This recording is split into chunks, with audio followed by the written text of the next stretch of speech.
Claro que sí, qué bueno poder estar aquí compartiendo con todos ustedes en este día para hablar de cáncer de próstata. Así como veían en pantalla, hoy me siento muy bien acompañada con un amigo de la casa, el doctor Marcos Arias, cirujano, robótico, urólogo, ¿verdad, doctor? Así Especialista es. en cirugía mínimamente invasiva. Así es. Muchas Buenos gracias. días. Buen día, gracias por la invitación. Un placer. Gracias a usted por siempre aceptar. Y bueno, le comentaba al doctor fuera del aire que, señores, parece que fue ayer que hablábamos de este tópico y ya hace un año. Y yo siempre insisto, deberíamos hablar mensual de estos temas, por lo menos hacer un recordatorio de la necesidad del cuidado, de la prevención, doctor, y de tomar acción a tiempo. Así es. El cáncer de próstata es un asesino silencioso que ya en nuestro tiempo no debería matar a nadie, o por lo menos debería tener una mortalidad cada vez más baja. Tenemos muchas herramientas para diagnosticarlo a tiempo. Solo depende de que el paciente acuda a una consulta rutinaria en el momento que le corresponde. Y pensar que una consulta puede salvar una vida y a veces los hombres se resisten tanto. Vamos a hablar de eso y por qué el famoso todavía estudio sigue siendo como que tabú para muchos hombres.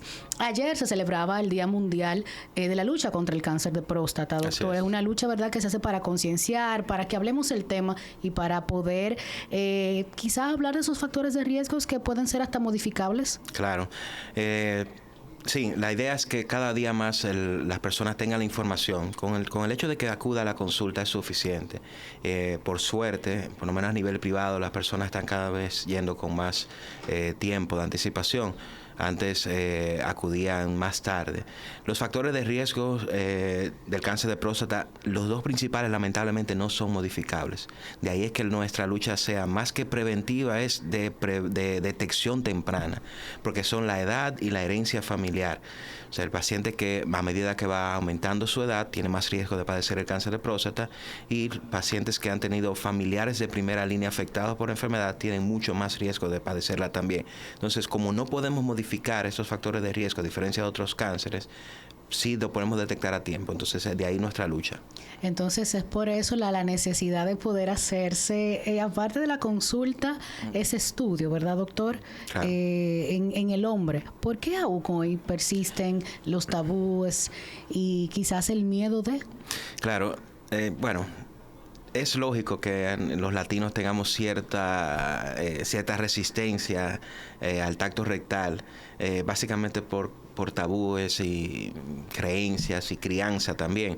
Pero, ¿por qué al día de hoy se utiliza todavía el tacto rectal? Porque es la única herramienta del examen físico que nos permite acceder a la próstata, que nos permite tocarla.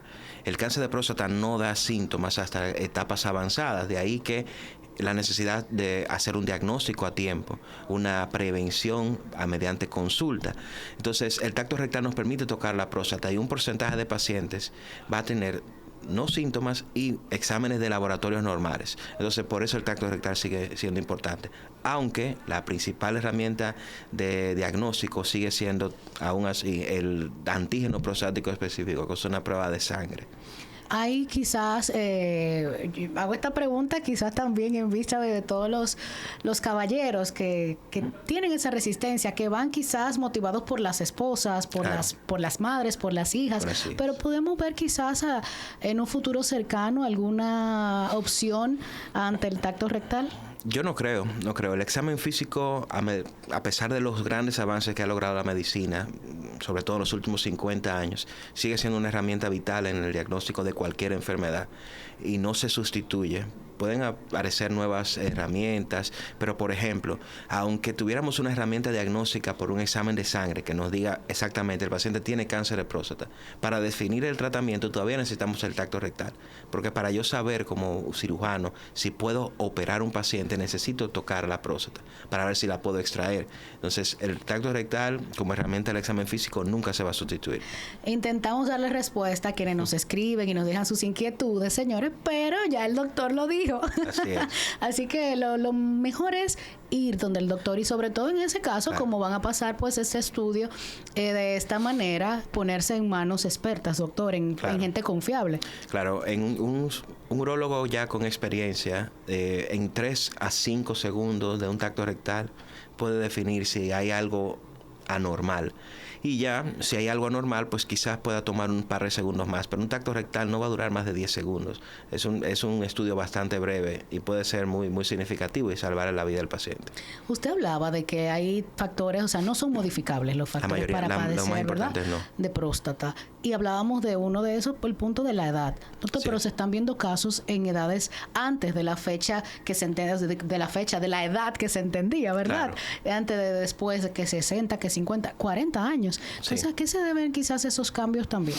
Realmente el pico de incidencia del cáncer de próstata es a partir de los 60 años, 60, 65 años, pero existen ese porcentaje de pacientes que van a tener un cáncer de próstata de inicio temprano.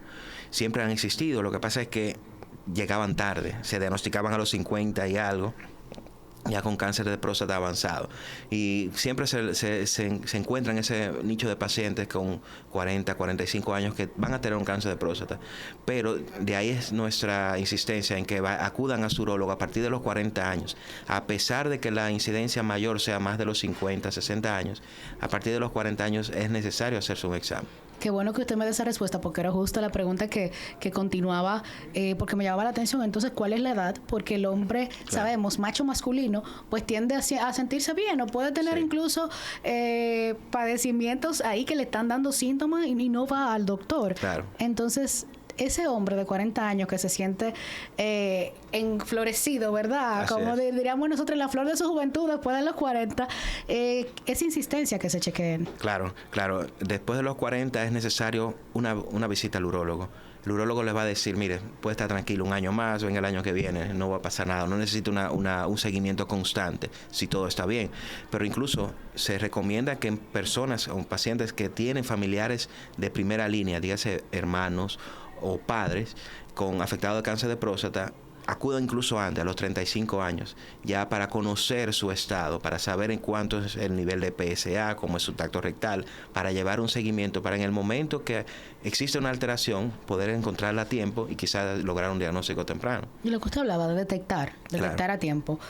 Doctor, en ese sentido, usted hablaba de que quizás esos pacientes que se retrasaron y no visitaron el médico a los 40 y fueron detectados a los 50 o a los 60, que se podía, como usted dice, evitar, tratar a tiempo y para que ese paciente tenga una recuperación. ¿Qué sería lo que el paciente tiene entonces antes de llegar al cáncer? ¿Qué presenta? ¿Qué ustedes encuentran o ese signo de alarma? La próstata es una glándula productora de, en este caso, líquido seminal, y todas las glándulas del cuerpo son muy activas metabólicamente, están constantemente cambiando sus células que generan esa secreción, se dañan esas células y son reemplazadas por células nuevas. En el momento de que un grupo de esas células nuevas en formación en lugar de ir por el camino adecuado de una célula normal, cambia, ya comienza a haber atipia celular, comienza a haber cambios morfológicos que pueden detectar una probable neoplasia futura. Claro, esa neoplasia puede ser benigna, puede ser un crecimiento prostático normal por la edad, o puede hacer un crecimiento premaligno, como son las proliferaciones acinares atípicas o el carcinoma epitelial, y luego a partir de ahí puede generarse un adenocarcinoma como tal, que es un cáncer ya de la glándula prostática. Entonces, en estos casos no hay una sintomatología, no se siente nada del paciente cuando está ocurriendo esto. Entonces, nosotros vamos a seguir hablando de este tema. No crean que todo es negativo y que así que si el cáncer no. Hay tratamientos y sobre todo a los hombres hay tratamientos que no interfieren con su virilidad. Así que esto vamos a seguir hablando después de la pausa.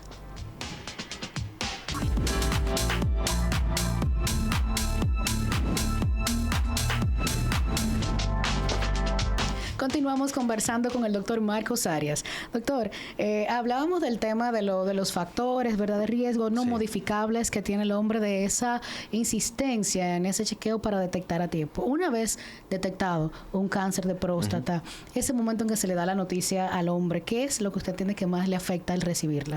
Claro, lo principal es que estos pacientes están sanos y para ellos es muy chocante sentir que tienen un diagnóstico de cáncer cuando realmente no se sienten absolutamente nada, o sus cambios son muy mínimos, en urinarios, dificultad para orinar, o cambios en el patrón urinario que muchas veces no tienen nada que ver con el cáncer, sino con el crecimiento por la edad. Entonces esto es lo principal, y lograr que el paciente entienda que es una enfermedad manejable, que hay maneras de curarla para que no el pánico que a veces se genera y ese choque emocional no los aleje de buscar un tratamiento, que muchas veces ocurre.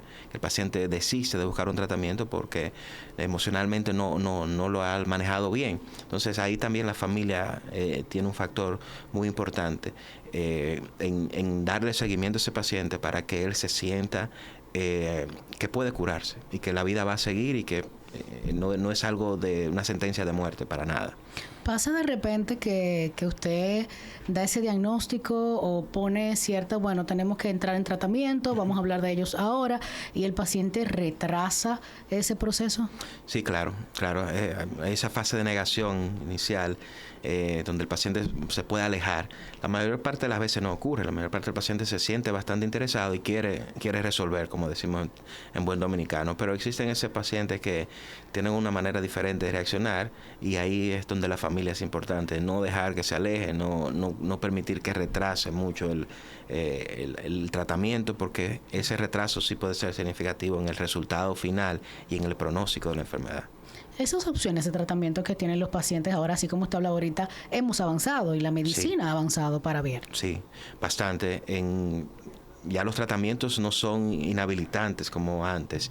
El paciente todavía tiene esa idea de que un cáncer de próstata, un tratamiento, una cirugía para esto, lo va a dejar impotente e incontinente ya por el resto de la vida. Y realmente no.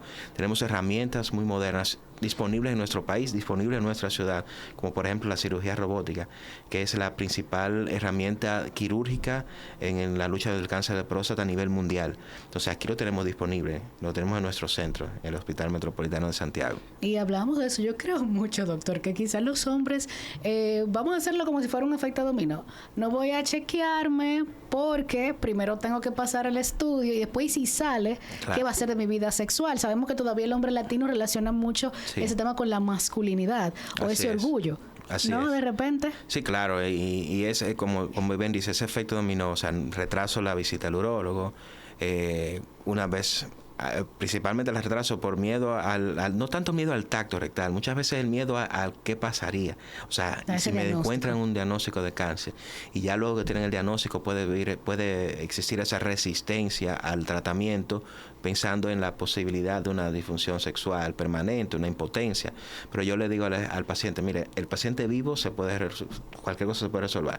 Ahora, el paciente enfermo o muerto, ya no hay nada. Entonces, hay herramientas también para tratar la disfunción eréctil en caso de que se den luego de un tratamiento para el cáncer de próstata. Pero aún así, era lo que hablábamos antes de irnos a la pausa, hay noticias esperanzadoras para los hombres, y era lo que el doctor hablaba de la cirugía mínimamente invasiva, de la cirugía robótica. ¿Cuáles son uno de esos beneficios, doctor? Claro, la cirugía robótica es la evolución de la cirugía. Es la manera... Bueno, lo primero es que el robot es un instrumento quirúrgico, no es un aparato que opera solo, no es algo que se programa y hace una cirugía solo, sino que es un instrumento manejado por el cirujano dentro del quirófano. Y esa herramienta nos permite ser mucho más precisos a la hora de poder manipular los tejidos del cuerpo, a la hora de poder preservar las estructuras funcionales normales del paciente, y esa consola nos permite una visión tridimensional dentro del paciente, lo que nos permitiría también pues poder encontrar los planos de profundidad, y esa precisión hace que el paciente se pueda recuperar más rápido, que el paciente tenga una pérdida sanguínea mínima, que el paciente pueda volver a ser funcional luego de una cirugía curativa en menor tiempo posible. Ahí vemos al doctor en pantalla, ¿verdad, doctor? En acción en el robot Da Vinci, sí, ¿verdad? Así es, es el robot Da Vinci. Eso realmente es la consola del cirujano. Ahí es donde se manipulan los mandos, esos controles como si fueran de juego de video, que manipulan esos brazos que se encuentran ahí conectados. Es decir, que ahí hay un paciente, doctor, ¿verdad? Ahí hay un paciente, así es. Y ese paciente, o sea, sale de ahí con mínimas incisiones. Sale con una... ¿Y qué tan rápido puede hacer vida normal? Bueno, para ponerte un ejemplo, a las 4 horas el paciente está parado caminando y comenzando a ingerir líquidos. Y al otro día muchas veces se puede ir a la casa en menos de 24 horas. Y ya después de ahí va la recuperación normal del procedimiento como tal, que lleva un esquema de recuperación, pero el paciente en menos de un mes, luego de una cirugía radical por cáncer de próstata, en este caso, está recuperado y reintegrado a su vida habitual. Es decir, doctor, que si hay vida después del cáncer de próstata, detectado a tiempo y atendido a tiempo. Claro que sí, claro que sí. No solamente hay vida, sino que hay vida funcional, o sea, hay una vida activa, una vida que puede ser igual a la anterior al diagnóstico. O sea, que el paciente no debe tener miedo al diagnóstico y no debe tampoco tener miedo al tratamiento. Y también, o sea, vamos a hacer la insistencia, también va a tener una vida sexual activa después de, ¿verdad? Claro que sí. Siempre hay un porcentaje de pacientes que pueden quedar con cierta dificultad. Va a depender mucho de las condiciones previas del paciente y del tipo de tumor. Mientras más tarde se diagnostique el cáncer, peor resultado. Pero como usted decía, mejor vivo. Claro, mejor vivo porque siempre hay opciones. Totalmente. Doctor, ¿y qué pasa con esas personas que todavía no optan quizás por la cirugía robótica, más por temas quizás socioeconómicos que quizás por deseo? Bueno, la cirugía tradicional nunca va a desaparecer. De hecho, es la base sobre la cual se desarrollan las técnicas quirúrgicas mínimamente invasivas.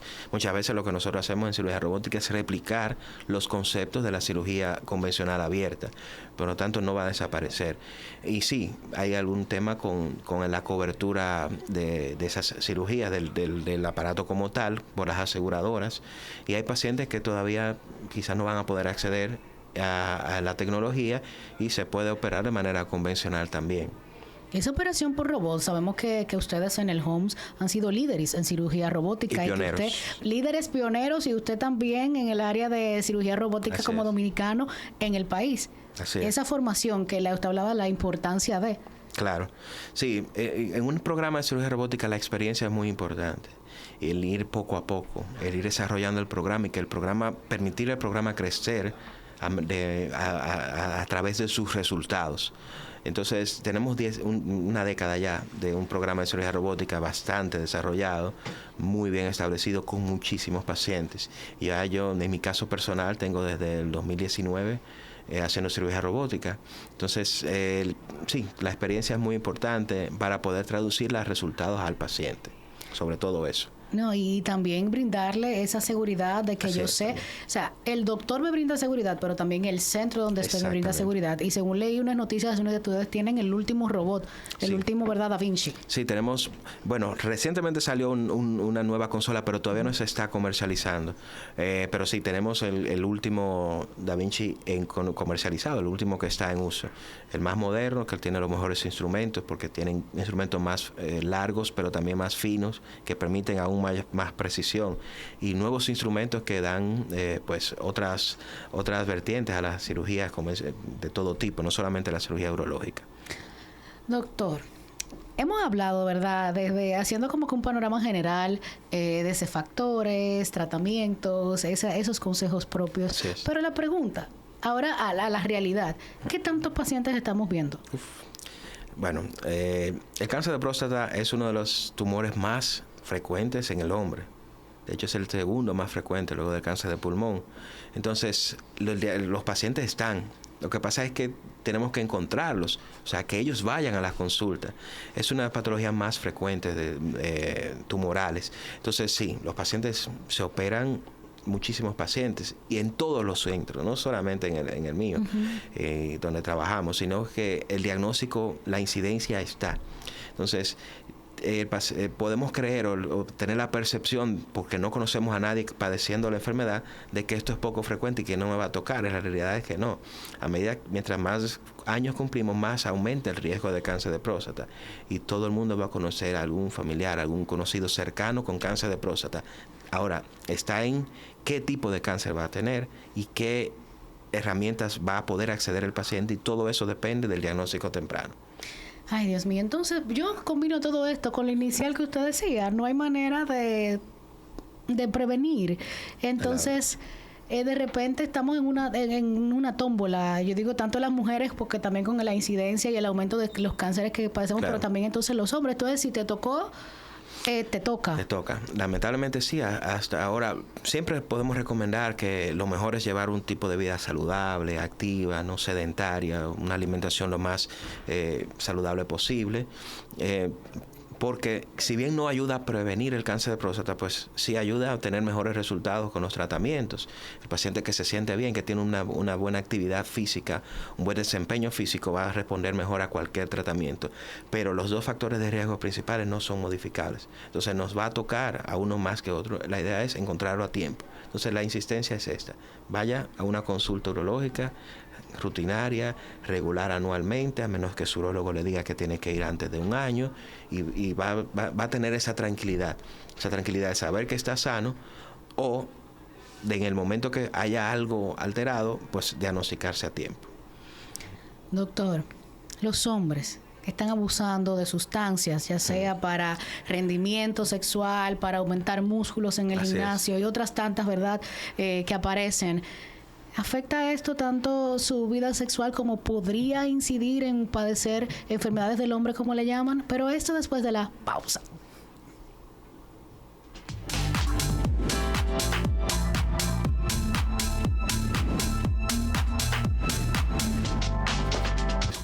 Continuamos aquí conversando con el doctor Marcos Arias, y antes de irnos a la pausa, doctor, dejamos un tema que aquí activó a todo el mundo y también a quienes nos siguen en las redes sociales, que están atentos a todo lo que pasa. Saludando RD con doble D. El doctor va a responder las sustancias que están tomando los hombres, ya sea para ayudarse a nivel sexual o para desarrollar más músculos, que estamos viendo ahora en el gimnasio, muchas cosas, y otros tantos cuentos, doctor, que usted recibe y que va en consulta. Así es.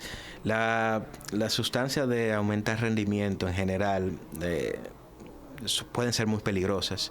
Las personas que van a un gimnasio y que están de la mano de algún entrenador, debe tener un poco de cuidado. Un buen entrenador no necesariamente es un buen prescriptor de medicamentos. Entonces, los medicamentos para aumentar rendimiento muscular, no solamente testosterona, que es una hormona natural, sino otro tipo de esteroides anabólicos, tienen efectos perjudiciales para la salud, para la salud renal, para la salud cardíaca. Entonces, quizás cuando eres joven no veas esos efectos, pero ya a medida que vas aumentando en edad, vas a ver esos excesos de la juventud, te van a pasar factura: hipertensión, dislipidemia, aumento de riesgo de infarto, de infartos cerebrales. También la parte de sexual, aumenta los medicamentos o los productos, porque no solamente son los medicamentos, los productos para aumentar el rendimiento sexual. Hay que tener cuidado. Hay algunos que los venden por ahí, no en farmacia, no con prescripción médica, que no se saben lo que tienen, los famosos frasquitos, que hay muchísimos de diferentes nombres, que lo venden en las barberías, lo venden en las estaciones de gasolina.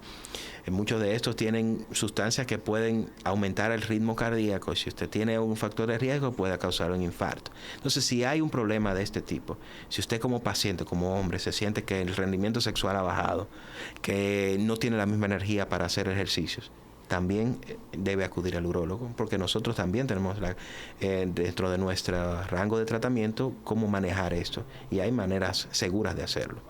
Y también, doctor, ¿usted cree que hay muchas personas, muchos hombres que optan por estos métodos, no necesariamente porque tengan un bajo rendimiento, sino para probar y ver qué pasa? Sí, claro que sí, cada vez más y cada vez más jóvenes.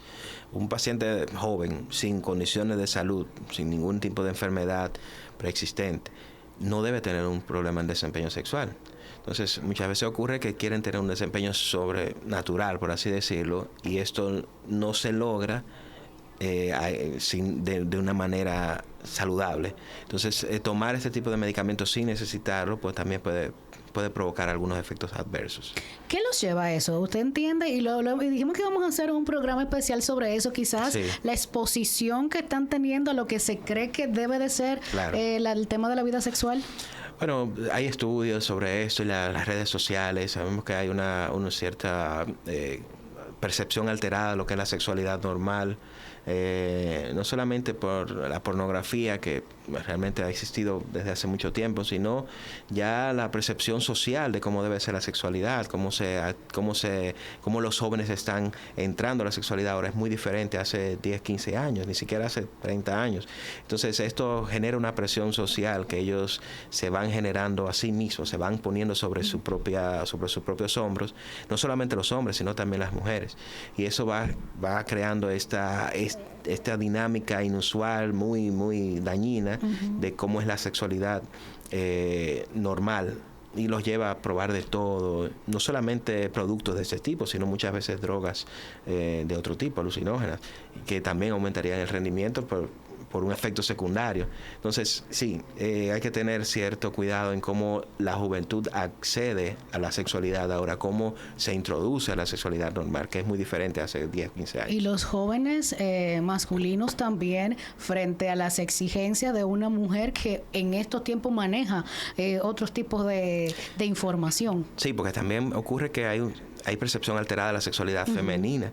Hay mujeres jóvenes que todavía no han conocido su propia sexualidad y creen que tienen un parámetro, que deben tener un parámetro a seguir, que nadie lo puede satisfacer, pero que ellas tampoco lo saben, tampoco se pueden satisfacer ellas mismas, no entienden su propia sexualidad. Entonces eso es una receta para un desastre. Una pareja joven sin tener una educación sexual adecuada, pues no va a salir bien.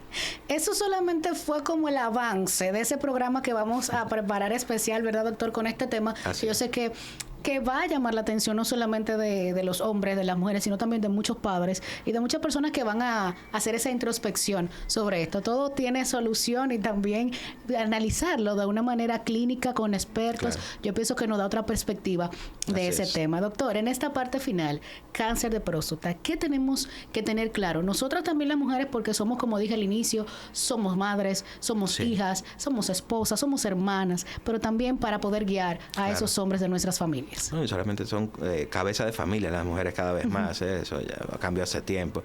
Lo que hay que tener pendiente es básicamente esto: no es prevenible, no da síntomas hasta etapas avanzadas, pero diagnosticado a tiempo es totalmente curable y el paciente no debe ver alterada su vida luego del diagnóstico. Se puede tratar, se puede curar y seguir con una vida normal. Entonces, ¿de qué depende de esto? De un diagnóstico temprano. Y esto depende de una visita a su urólogo a la edad correspondiente. Recomendamos que sea a partir de los 40 años o incluso antes si hay antecedentes familiares cercanos de cáncer de próstata.